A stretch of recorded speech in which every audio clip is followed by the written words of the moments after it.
Hey Jeff, welcome to the show. Thank you. Thanks for having me. So I think I first gotten about Flying Fish via SAC, which is Seattle Angel Conference, which a lot of angel investors get their starting from. And I think I've heard a conversation about you talking about Flying Fish and launching it in SAC as well.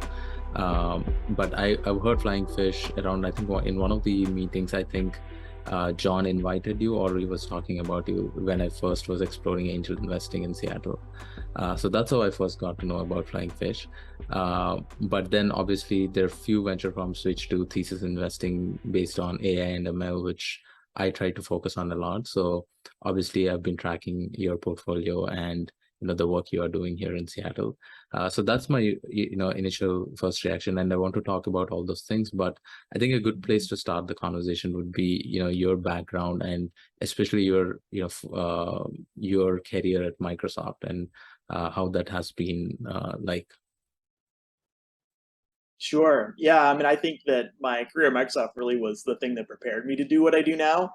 I loved building products for a long time, and I built a number of different things at Microsoft. I was in the digital media space, I was in the mobile space, and then the last thing I did was to run the speech and natural language team. And I love building products. But at some point, there became a time where I felt like there was better ways to apply the learnings there than building the next product. And that's kind of when I started to get involved in angel investing. And you mentioned Seattle Angel Conference, and that certainly is where I got the start, and kind of got the bug to become an investor. And what I learned there was a number of things. One, that there was a lack of what we now call seed investors in Seattle, which is kind of one of the genesis moments for forming the fund. And two, just the power that you could employ with a small team. Microsoft is a great place to build products at scale, but it also teaches you, a behavior that maybe you can't build anything without a team of X, insert your X here. And learning what small startup teams could do with a very small team and how nimble they could be was pretty exciting. And so that got me intellectually curious again and really motivated to go and apply what I'd learned at building products at scale to building a venture firm.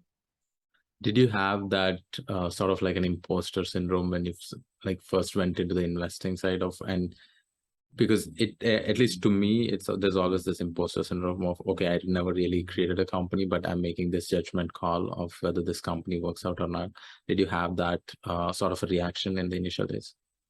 I guess I would say no because of the journey that I took. I initially became an angel investor, and I wasn't, speaking for anyone but myself. I think had I started a firm, directly out of Microsoft, I might have run into that a little bit more. But I was sort of very transparent about what I knew and didn't know as an angel investor. And then, doing angel investing very, very actively for a number of years, probably 3 or 4 years before I started the firm, kind of gave me the confidence to then go and join the firm, or start the firm. And starting a venture firm, and maybe this is an avenue we could explore at some point, is very much a startup activity. Launching a venture fund is not for the faint of heart, and it is very much a startup activity. And so I certainly have a lot of empathy with startup founders and the journey that they go on to raise money, because of course we had to do the same.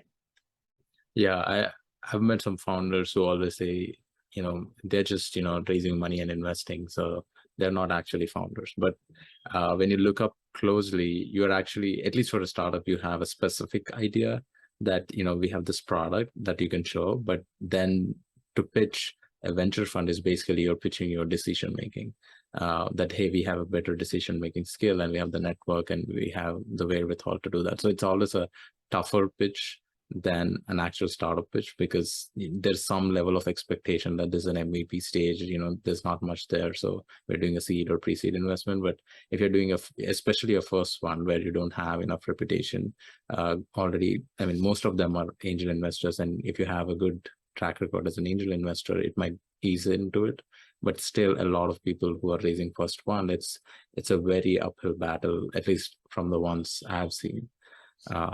You make a really good point, and actually, I hadn't thought of it in that way before. But your point about a startup will actually raise multiple times if successful, a seed, a Series A, Series B. And you're right that a venture fund, you're kind of raising for all of those rounds at once. You don't have a multiple go back to the well for a specific fund, and our funds have a life cycle of 10 years. And so you're very much right that you're kind of trying to convince people of, I have Series C metrics at a seed stage as a venture fund, and particularly a first-time venture fund.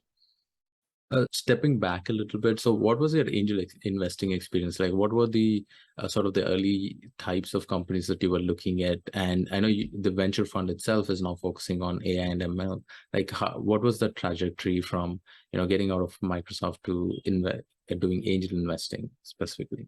A learning process for sure. One, I did not at that point even understand what an investment thesis looked like. And so my investing journey, again, because I was investing my own money on behalf of myself, I had the discretion to be able to invest in anything that I thought was interesting and would be a good opportunity. But that definitely early on did not lead to a specific investment thesis. And so I invested across technologies and industries and sectors, and there was not a lot of structure to it. So did you make the early mistakes that angel investors make, or were you able to avoid some of those? Well, it depends what you mean by mistakes. Certainly the portfolio has ended up being successful, but that doesn't mean it's not full of mistakes.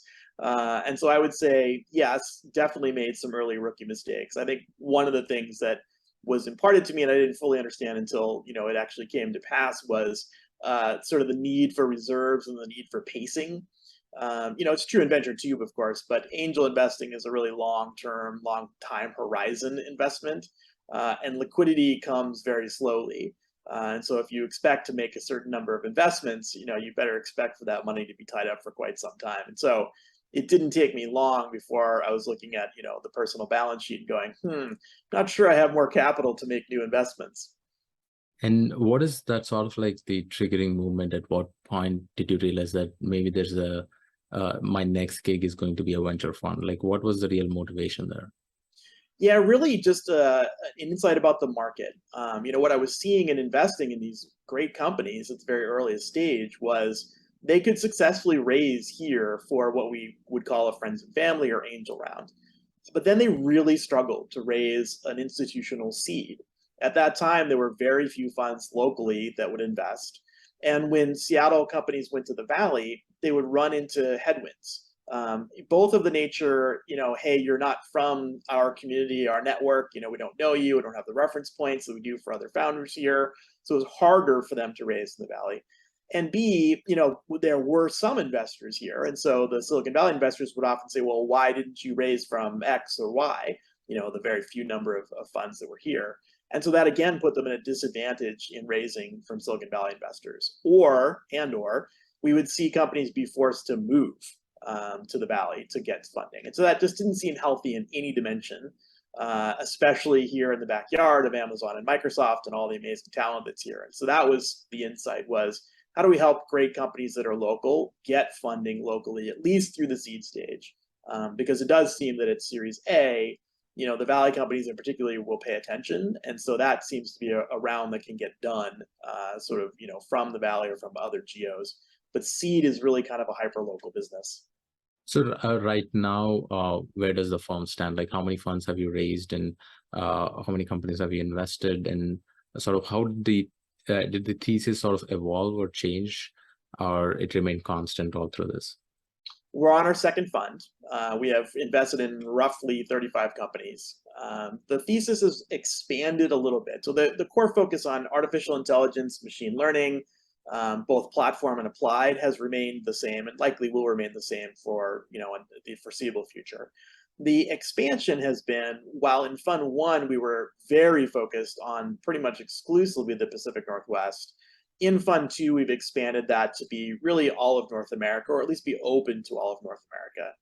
And that is sort of driven by another insight that we didn't necessarily have when we started the fund, which is there aren't actually that many funds like us nationwide that specialize and focus on artificial intelligence and machine learning.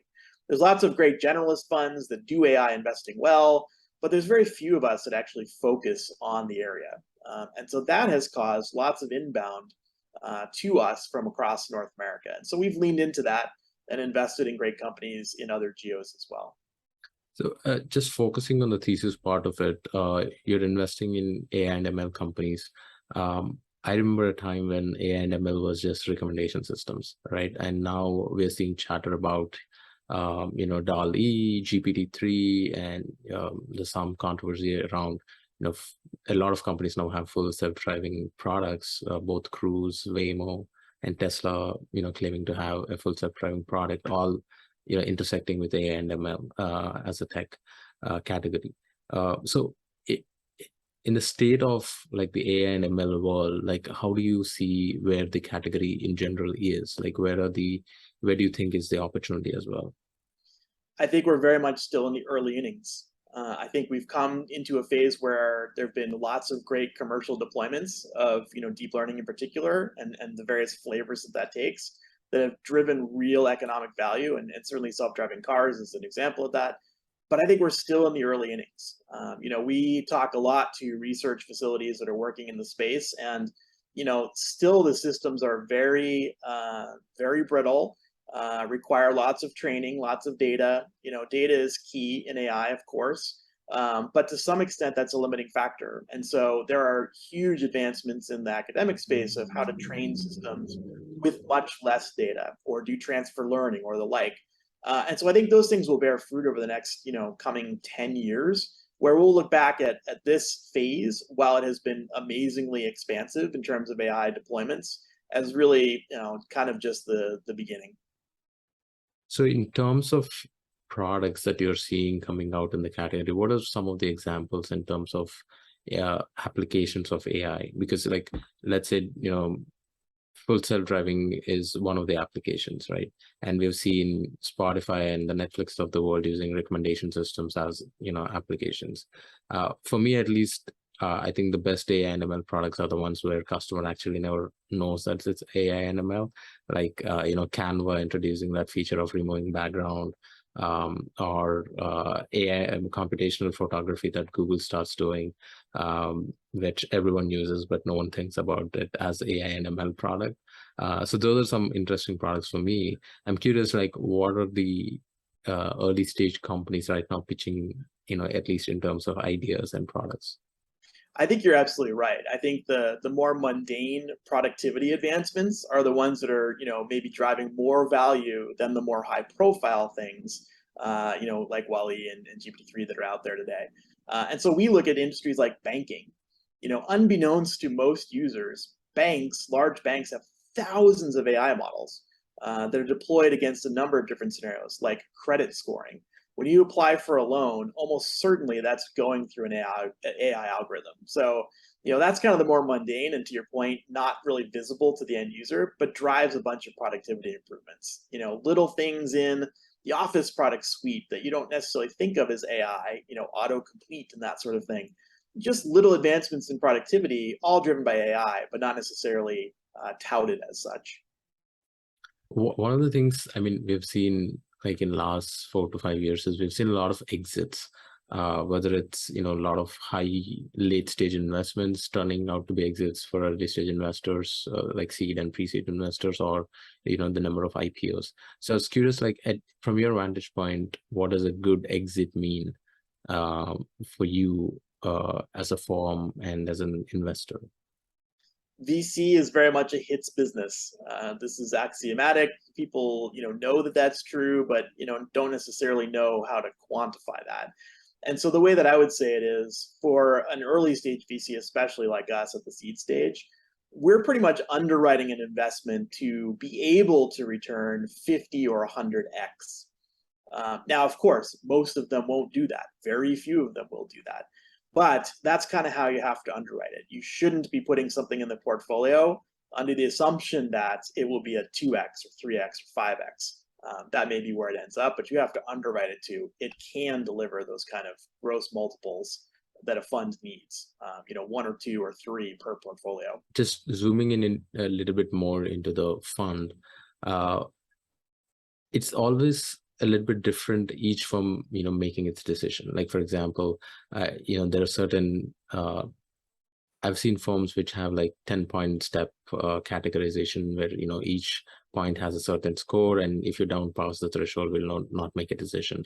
And I've also seen very qualitative gut-based decision making, or there's always like a journey with an entrepreneur to make a decision before actually, committing into the round and offering a term sheet.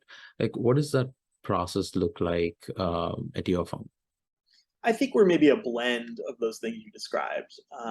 Where we invest at the seed stage, there's not a tremendous amount of data.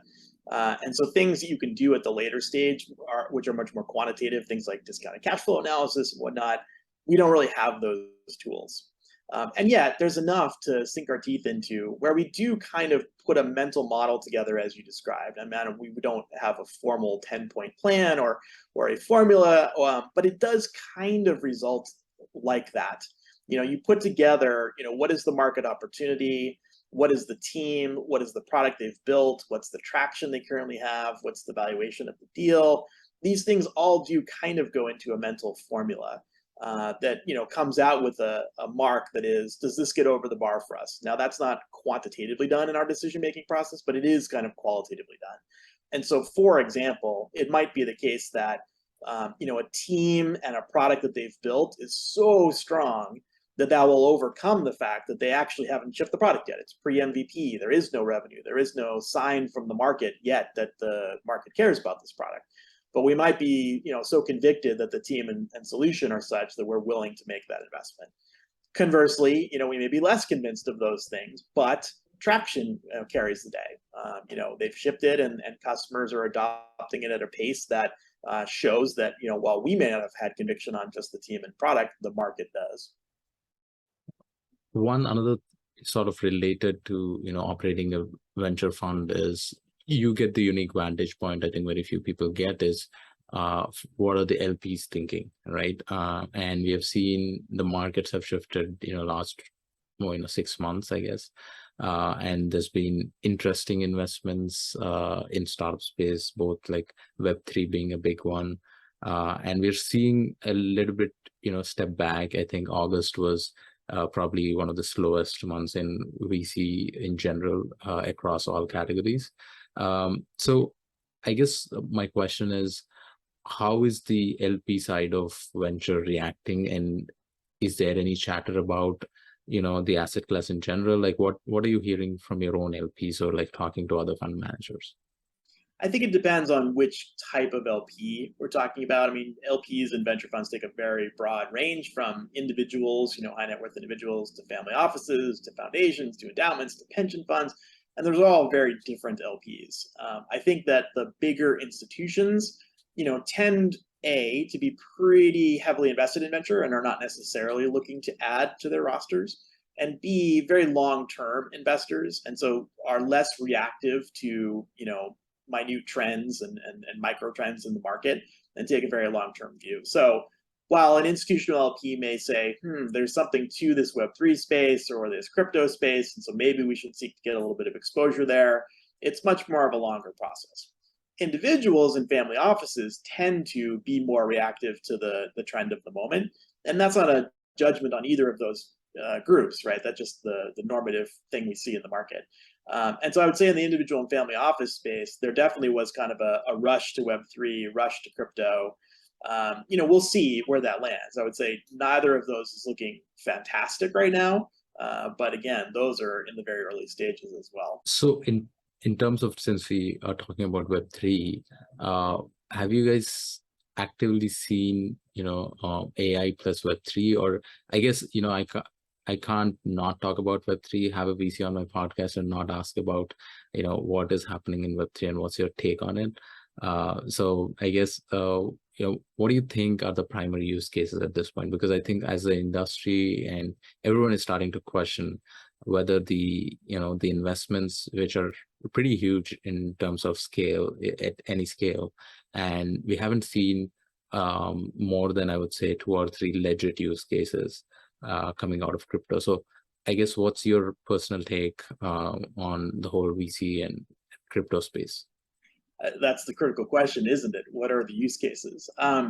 I would say that we are not seeing a broad, first of all, I'll answer your first question, which is we don't see a lot of AI plus Web3 solutions, not none, we've seen a few, but that the two don't necessarily naturally go together, and so we haven't seen a lot of those. On the Web3 platform side, I think we are searching for those use cases. I think some of them are theoretically interesting. Personally, I think that the notion of individuals having greater control over their data, and where that data goes. I mean, today we are certainly marketed to by the Metas and the Googles of the world, and don't have a lot of control over that. I think it's conceptually interesting to turn that around and have end users be in control of their data, and be able to more directly monetize it themselves. So conceptually, that's interesting. Have I seen a lot of solutions where I feel like that is being realized? Not yet. And so we'll see. I think that, I don't think the analogy holds up particularly well to Web 1 and Web 2. I'm old enough to remember those transitions, and it was pretty clear in those transitions the utility. The platforms that were being built, it was pretty clear what you could do with them. I don't feel that's the same yet with Web3. I would analogize it maybe a little bit more back to VR as a platform. There was a lot of hype and interest in VR as potentially an all-inclusive platform for doing many, many more things than gaming, training, virtual meetings, etc. I would say that largely has not panned out. And so I wonder whether Web3 will end up in a similar place where there is, no activity. Certainly there are solutions and use cases that make sense, but maybe it doesn't rise to the level of a full platform transformation. Yeah, for the data point that you made, the theoretical point of being in control of your data, I think people overestimate their value of their own data is what I feel. Because yes, your data is valuable on a collective basis, but on an individual basis, it's actually not that valuable. Like even if Facebook monetizes your data, and like let's say just how YouTube is dividing, and for each view they're paying you X number of dollars, whatever calculation that comes out to. If they do that, your actual individual data is not actually that valuable. That's my personal takeaway with data being in control. But having said that, I feel like the data in control argument is more about transparency and certain policy changes that companies by themselves do. It doesn't feel like a tech problem per se. And I think Web3 sort of makes a case that it's much more enforceable, but I don't see why and how it's a tech problem to have data control. Like we all know that some companies do better job than others, and it's not really a tech issue. It's more of like, how much trust is there with the company and the customer. You make a great point. And that's sort of gets to the heart of, is Web3 as a platform transformational? Yeah. Can you do things, does it enable scenarios you only can do with Web3? And to your point, many of these things that are talked about as Web3 scenarios, one could implement with a different suite of technologies. You've seen probably more cycles, obviously more cycles than I did. What are some of the other sort of tech hype trends that we've seen in VC? I can think of another one, which is drones, for example. Like drones were supposedly a big thing. Drone delivery, which was hyped up to be a very big thing, which never really panned out. So do you remember any other sort of hype technologies that really came up and never really took off? I think VR is one of those. I think people probably could debate that, but at the time when it came out, there was a similar rush of capital to VR funds. I mean, there were entire funds based on nothing but VR. To me, that was a hype cycle that didn't get paid off. The drones one is interesting because I think we're again still in the early innings of drones. I don't know that drone delivery is the thing, but I think drone usage. I mean, obviously there are massive military applications, but I think even in the sort of industrial monitoring and maintenance space, there's a lot of usage of drones. It hasn't yet come to fruition, but I think we're at the cusp. Yeah, I would agree that we are at a sort of like a tipping point for drones, because especially if you see the B2C sector of drones and the amount of usage of drones in just photography and doing cool, taking out, cool content creation, and companies like DJI and I think it found its use case, is what we could say. Like the delivery use case didn't pan out, but the military and sort of the B2C use cases did pan out. Yeah. And the market cap for those ideas are much smaller than what we thought. I mean, it's still big though. Like it is still probably a 20-30 billion dollar industry. With the Web3, I think is what I'm really questioning at this point is the total addressable market. I think it's hyped up to be much more than what it is, even with all the legit use cases. That even if we agree that all the 10 use cases that are being proposed, the NFTs, the DeFi's, data protection and data exchanging as a service. If you consider all those, I think they're all looking to me as an API, that we can point out to and in the Web2 world, right? And if you compare those, it almost looks like the total addressable markets are much smaller than what what we are making it out to be. And the only reason that marketing is so hyped up because we have given everyone a token to and incentivize them to, hey, go and market it. Because, and this happens to me as well. Like, I don't know if you have experience in your own life. If I buy a stock newly, I'm automatically biased towards that company. Like, right, I will push that company with my friends, buy this product versus that. I will change my customer patterns. And you see this with Tesla a lot.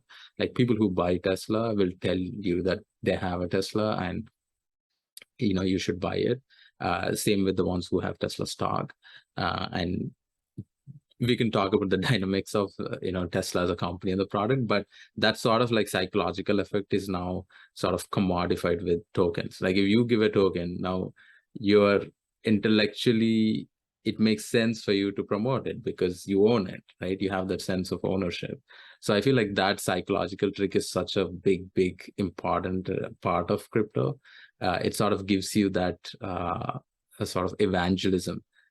We see this in religions a lot. Like in religions, you be part of a religion, you get a community, you evangelize it because you get more community, right? So it's sort of like the same effect. Without the evangelism, I don't think, if you remove all the tokenization in the early stage, I don't think it will get this hype. I don't know. What do you think? I agree. And anytime you're using terms like evangelism or religion, like it's unlikely that you're talking about platform value. Yeah, I mean, there's a lot of the political ideology interlaced with Web3, right? The way we want the world to be organized. I think that part of Web3 is sort of pushes a lot of narrative around different products because people who are investing also have strong opinions on how the world should be organized, right? Whenever you make that sort of a claim that how the world should be organized, we never know how the world will organize itself, right? So it's hard to make a bet on that. There's another interesting aspect you touched on, which is the amount of money that has already gone into Web3 from an investment standpoint, which calls into question another issue in VC, which is timing. You can imagine that in the space of time, Web3 will become the dominant platform, but is it ready yet for the level of investment that has gone into it? I don't know the number off the top of my head, but it's certainly billions. I don't know if it's quite at trillions yet, but it's certainly billions. And so there could be a timing factor too, where interesting things do come out, and yet the return to LPs and VCs is not commensurate with the amount that was put in. So another interesting factor, I think, which is very unique to Web3 VC world is this.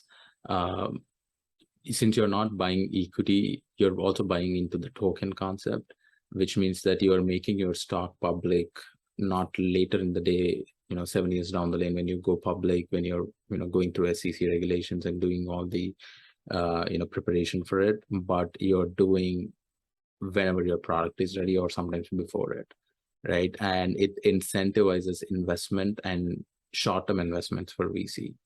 I think that, I don't know how, we don't have transparency because obviously these are not public companies, so we don't know what is happening behind the scenes. But if you're investing in a very early stage company and the tokens are out there on Coinbase or whatever exchange you're using, and the VCs and the retail are investing at the same time, but VCs have already got a discount on their investment, right?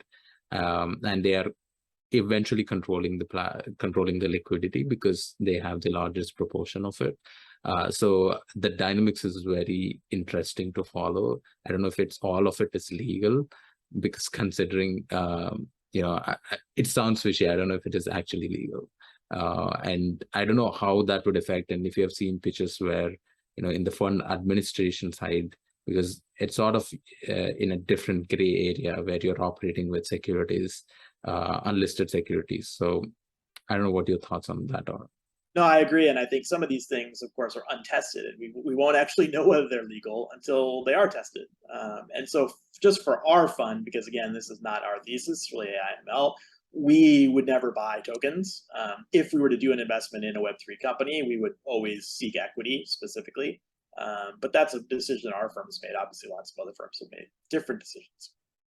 We're almost at the end of our conversation, so I'd like to ask one last question. Is like, who are the investors that you really admire in the in the venture space, that sort of like really excited when you're getting into the space and still follow, and sort of great case studies to learn from?